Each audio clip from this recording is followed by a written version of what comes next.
Tuhan yang menyertai, Tuhan yang sungguh melindungi. Ekaristi membuka mata kita untuk melihat kehadiran Tuhan di mana, bagaimana cara kerja Tuhan, bagaimana rahmat-rahmat yang disediakannya bagi kita, dan bagaimana menanggapi rahmat itu.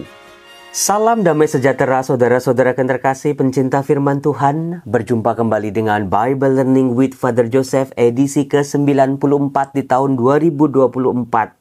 Saudara-saudaraku, suara saya puji Tuhan sudah kembali membaik karena kemarin saya langsung minum obat dan langsung pulih. Bagaimana dengan kabar Anda? Apakah Anda juga mengalami kesembuhan demi kesembuhan? Capek-capeknya sudah mulai hilang lagi, semangat lagi. Saudara-saudara, saya sangat berharap hari-hari setelah Paskah kita masih menjaga spirit Paskah, the spirit of Easter, semangat Paskah ini. Bagaimana kita bisa jaga sampai sejauh mungkin, sepanjang mungkin. Karena apa? Ketika kita merayakan Paskah, kita mengalami dosa kita ditebus. Kita mengalami harapan yang baru. Iman kita disegarkan. Ada niat-niat baru. Ada semangat baru. Nah ini bertahannya sampai kapan ini? Jangan-jangan kalau kita sembrono, kalau kita nggak waspada, baru beberapa hari, beberapa minggu, beberapa bulan, udah jatuh lagi ke dosa yang sama. Udah mengulangi lagi kesalahan-kesalahan yang sama, bahkan yang lebih besar lagi. Kalau begitu saudara-saudara, hidup kita tidak akan maju-maju. Berkat-berkat Tuhan kita akan berkutut di situ-situ aja. Iman kita nggak bakal naik kelas. Sementara masalah kita, problem kita, tantangan hidup kita nggak usah nungguin langsung tambah tumpuk-tumpuk, langsung bertambah besar dan betapa rumitnya. Maka saudara-saudara, kalau persoalan hidup kita, tantangan hidup kita semakin banyak, semakin sulit, iman kita juga harus naik kelas. Nah, kalau bisa naik kelas jangan gagal-gagal terus. Kayak orang sekolah, kalau dia gagal ngikutin ujian, dia nggak naik kelas.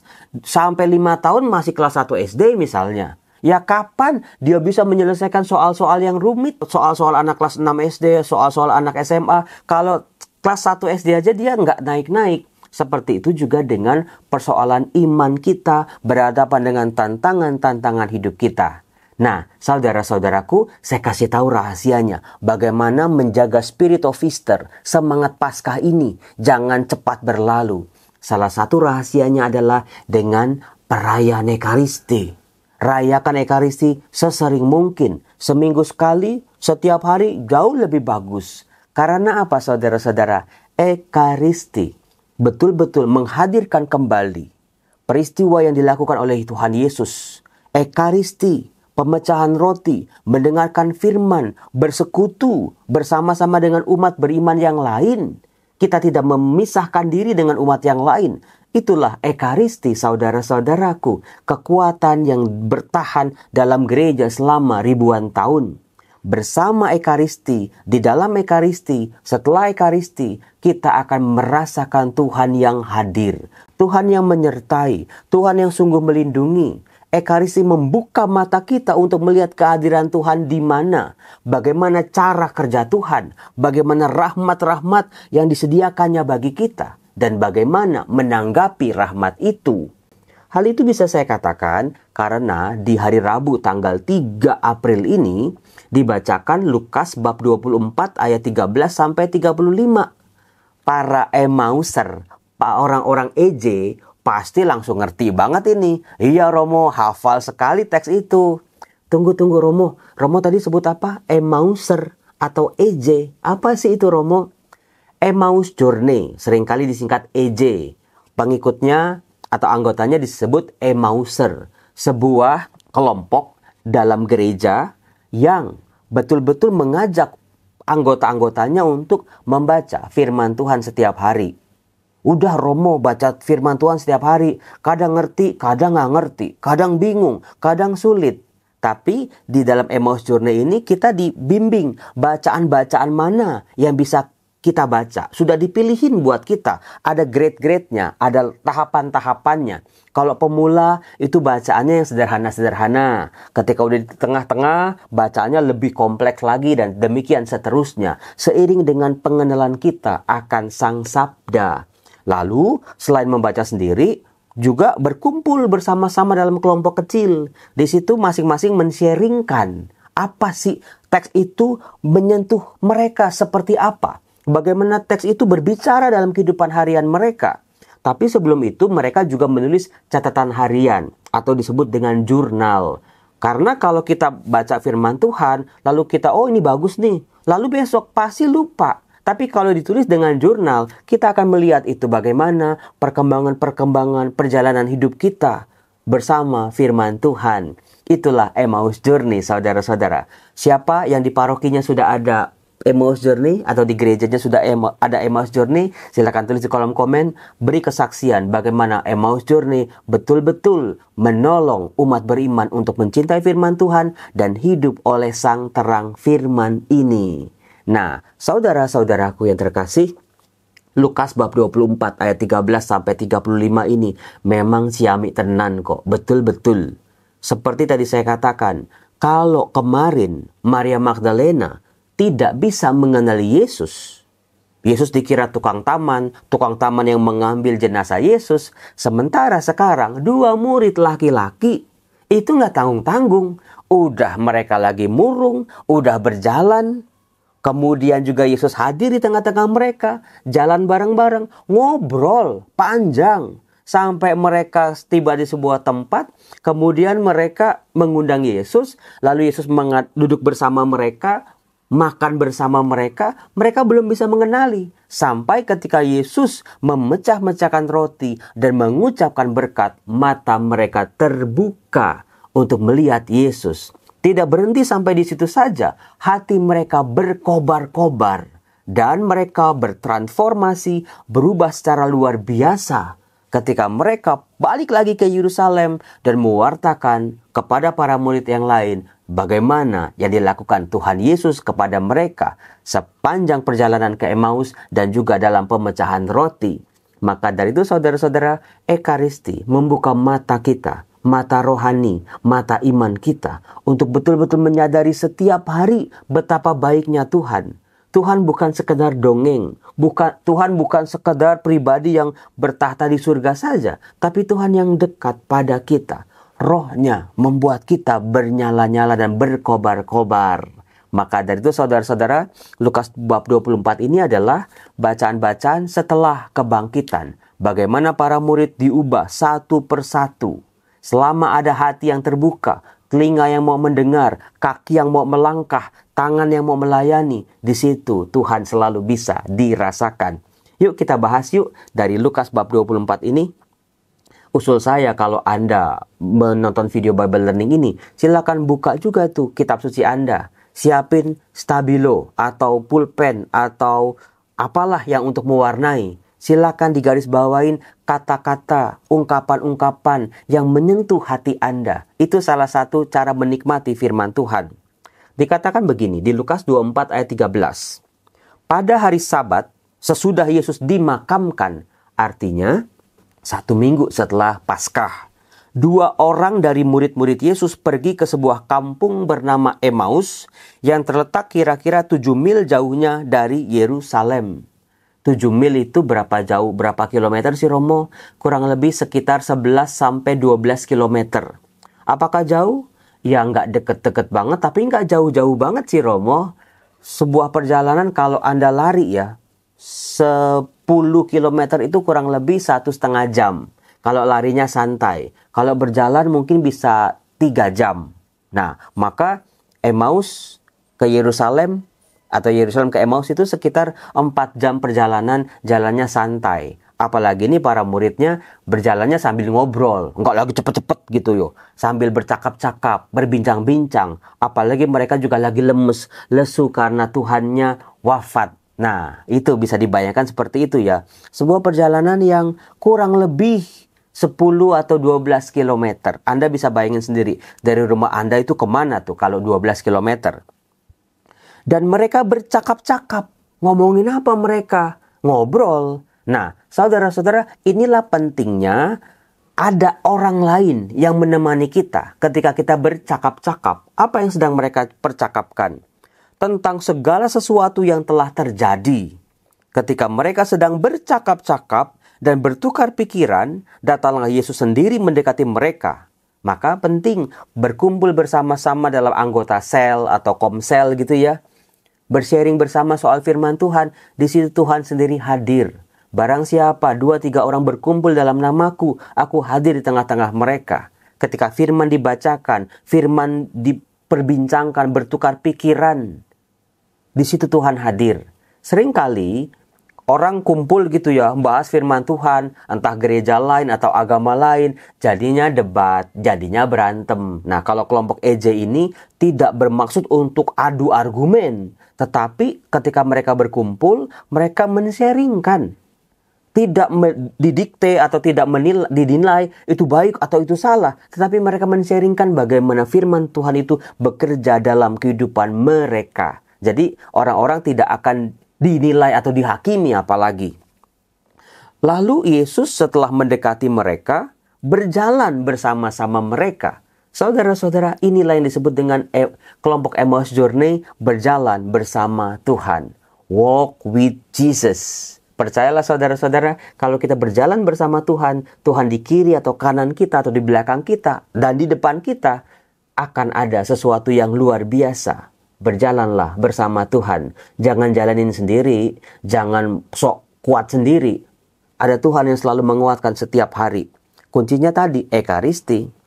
Tetapi ada sesuatu yang menghalangi mata mereka. Persis seperti Maria Magdalena, sekarang 2 murid di Emmaus juga sama-sama tidak bisa mengenali. Hal ini mau diungkapkan bahwa Tuhan Yesus setelah bangkit, pribadinya sama, tapi penampakannya berbeda. Karena bisa tiba-tiba Yesusnya hilang dari tengah-tengah mereka. Itu seringkali dikatakan kan bisa menembus tembok atau menembus rumah. Berbeda. Sehingga mereka tidak dapat mengenali Dia. Tuhan Yesus yang sudah dalam wujud kemuliaannya. Yesus berkata kepada mereka. Bayangin saudara-saudara, di sini Tuhan Yesus membuka dialog. Membuka kesempatan. Sebagai orang yang mau tahu. Sebagai orang yang mau mendengar. Itu luar biasanya. Sebelum kita membaca firman Tuhan, mendengar firman Tuhan dengan telinga kita dan hati kita, ternyata ada telinga Tuhan yang siap mendengar kita. Itu kan bagus banget. Apa yang kamu percakapkan sementara kamu berjalan? Saudara-saudara, pertanyaan ini mengejutkan 2 murid di Emmaus ini. Apakah ini sok kepo, mau tahu aja? Tetapi ternyata tidak. Mereka berhenti. Nggak lagi melanjutkan perjalanan. Dikatakan mereka mukanya muram. Persis seperti kita kalau lagi datang masalah, bukan? Persis kayak kita kalau bebannya kelewat berat, bukan? Susah Romo mau senyum juga. Kayaknya terlalu dipaksa. Melihat ini cicilan utang kayak begini. Melihat problem, habis berantem sama pasangan. Habis diomel-omelin sama majikan, sama bos gitu. Mukanya muram. Nah, seorang dari mereka bernama Kleopas menjawabnya. Panjang nih saudara-saudara. Lihat saudara-saudara, nanti kan ya, suaminya mengatakan begini. Hai kamu orang bodoh. Tetapi sebelum itu, kita lihat dulu omongan si Kleopas ini terhadap pribadi Yesus sendiri yang tidak mereka kenali. Adakah engkau satu-satunya orang asing Yerusalem yang tidak tahu apa yang terjadi di situ pada hari-hari belakangan ini? Saudara-saudaraku yang terkasih, secara tidak langsung Kleopas ini mengatakan orang yang berjalan sama dia ini orang aneh atau orang bodoh. Masa nggak dengar, masa nggak tahu, masa nggak ngelihat apa yang baru saja terjadi, peristiwa sebuah kegemparan. Yesus bertanya, ini dia hebatnya Tuhan Yesus tuh ini. Memposisikan diri sebagai orang yang mau tahu, memancing apa yang kita pikirkan, apa yang kita rasakan, betul-betul. Tuhan yang mengajak dialog kita. Apakah itu? Yesus bilang begitu. Jawab mereka. Disebut mereka ya. Bukan lagi Kleopas. Tapi dua-duanya mungkin salah gantian. Atau dua-duanya ngomong. Apa yang terjadi dengan Yesus orang Nazaret? Dia seorang nabi. Yang berkuasa dalam pekerjaan dan perkataan di hadapan Allah. Dan di depan seluruh bangsa kami. Dikatakan Yesus orang Nazaret. Dia seorang nabi. Yang berkuasa di hadapan Allah dan di depan seluruh bangsa kami.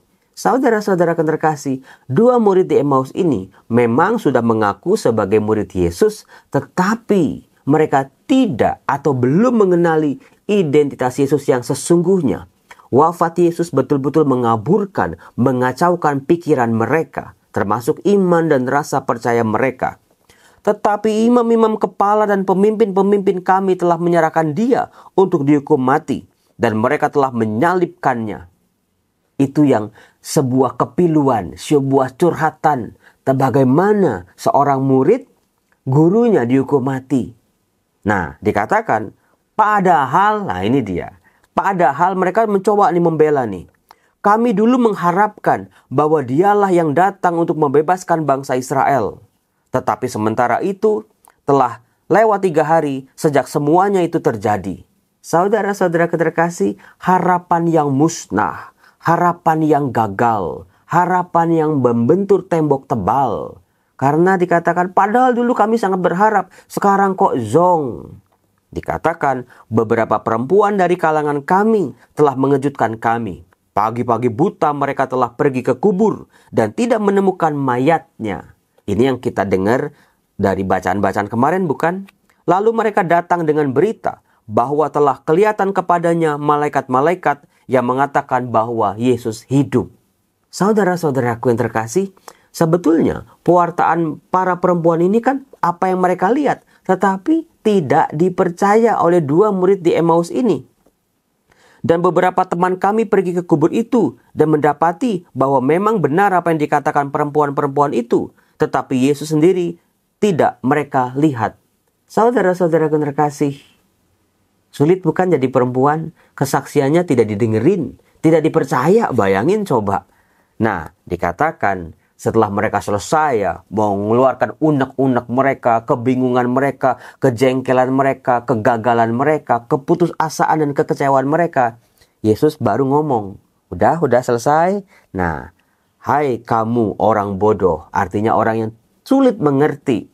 Karena sudah diajarkan oleh Tuhan Yesus, sudah diperingati oleh Tuhan Yesus, sudah ada bukti dari para perempuan, tetapi mereka tidak mau percaya. Itulah ungkapan, hai kamu orang bodoh. Betapa lambannya hatimu, sehingga kamu tidak percaya akan segala sesuatu yang telah dikatakan para nabi. Bukankah Mesias harus menderita semuanya itu untuk masuk ke dalam kemuliaannya?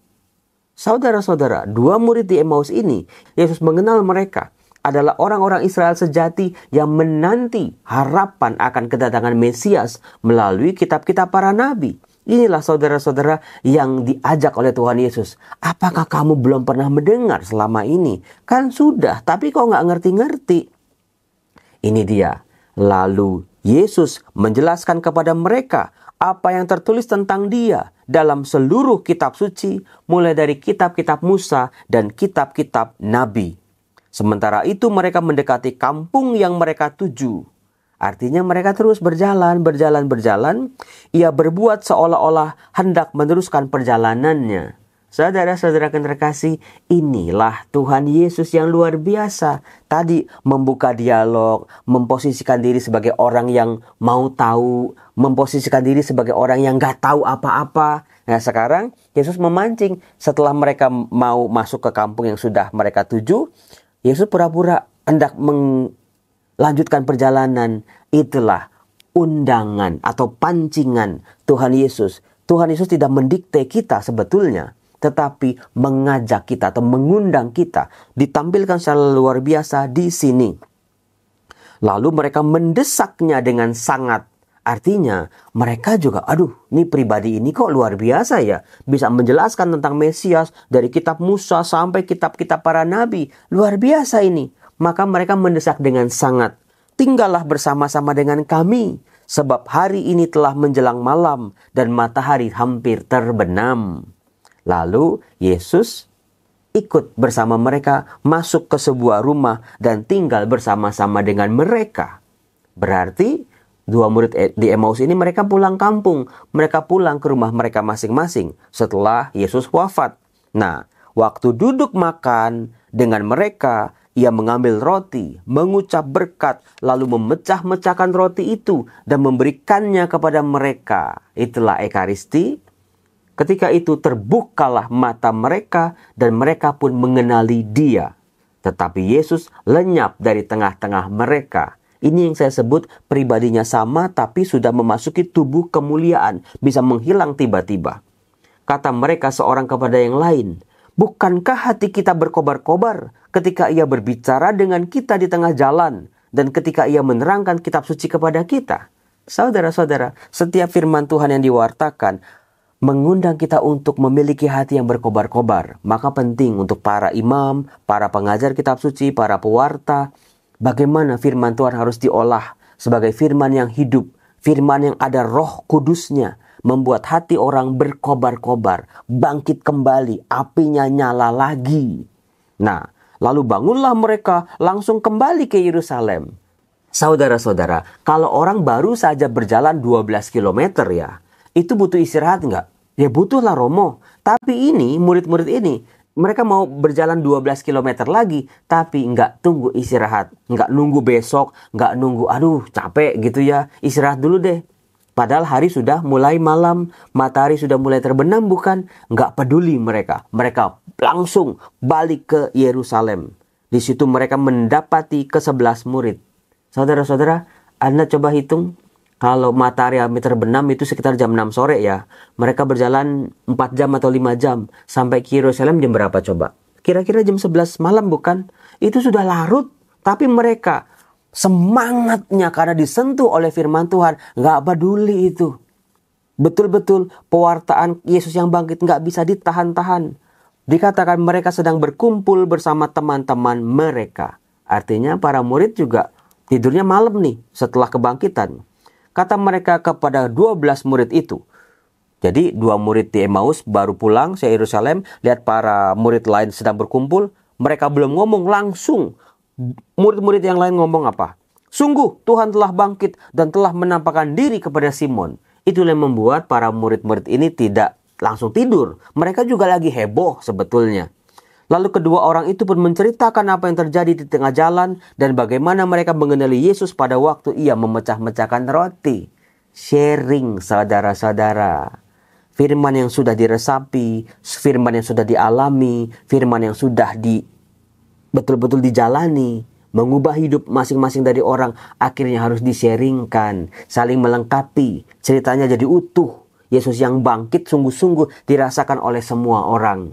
Saudara-saudara, saya sangat berharap semoga kita semua menghargai Ekaristi. Setiap hari atau setiap minggu, rayakan Ekaristi dengan sungguh-sungguh. Karena disitulah kita bisa mengenali Tuhan.